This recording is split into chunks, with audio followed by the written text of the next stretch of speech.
Hello students, welcome to my channel. இப்போ என்ன பார்க்கணும்னா 12th accountancyல chapter 9ல exercise sum number 13 பார்க்குறோம். Calculate gross profit ratio from the following. Gross profit ratio calculate பண்ண சொல்லிருக்காங்க. இதுக்கு formula என்னன்னு தெரியும். நம்ம illustration sumல பார்த்துருக்கோம். Gross profit divided by revenue from operation into 100. இப்போ இதில் வந்து என்ன கொடுத்துருக்காங்க, ரெவன்யூ ஃப்ரம் ஆப்ரேஷன் கொடுத்துருக்காங்க, cost of revenue from operation கொடுத்துருக்காங்க, பர்ச்சேஸ் கொடுத்துருக்காங்க. ஓகேவா?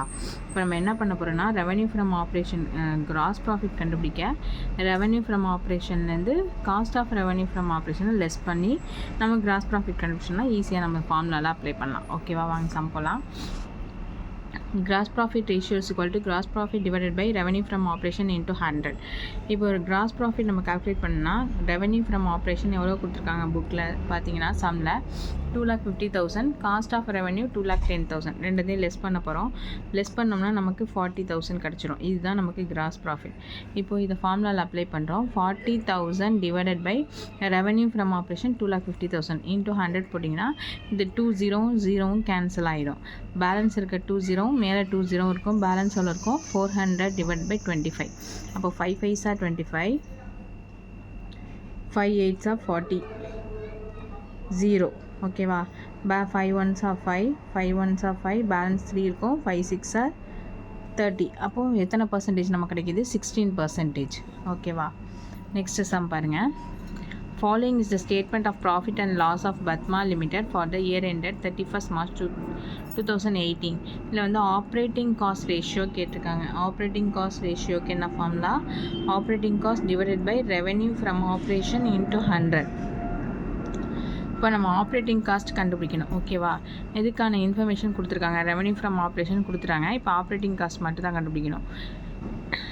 அதர் இன்கம் கொடுத்துருக்காங்க. எக்ஸ்பென்சஸ் என்னென்னா பர்ச்சேசஸ் கொடுத்துருக்காங்க, சேஞ்ச் இன் இன்வென்ட்ரிஸ் கொடுத்துருக்காங்க, எம்ப்ளாயி பெனிஃபிட் எக்ஸ்பென்சஸ் கொடுத்துருக்காங்க. Next other expenses, total expenses.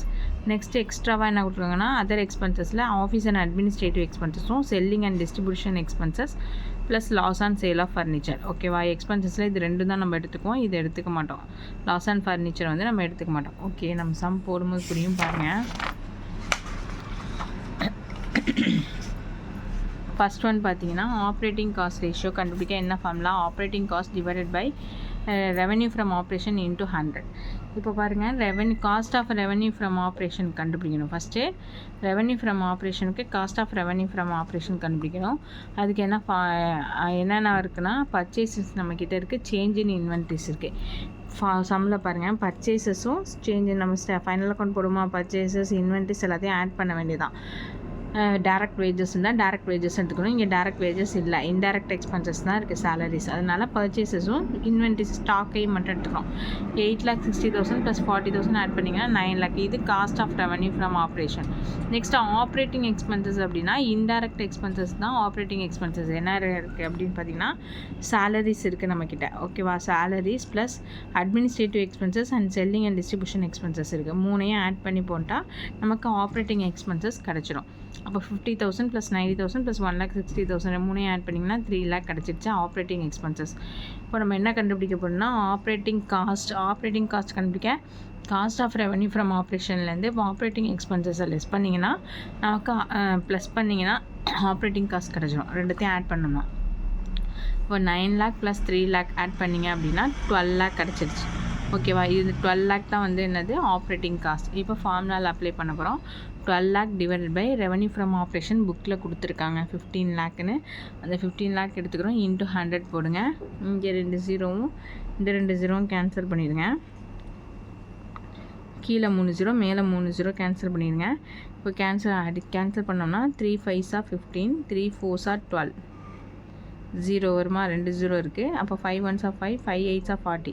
இப்போ எவ்வளோ நமக்கு கிடைக்கிது? பர்சன்டேஜ். ப்ராஃபிட்டபிலிட்டி ரேஷியோ எல்லாமே பர்சன்டேஜ் தான் போடணும். Gross profit, operating cost, operating profit எல்லா ரேஷியோவையும் பர்சன்டேஜ் தான் போடணும்.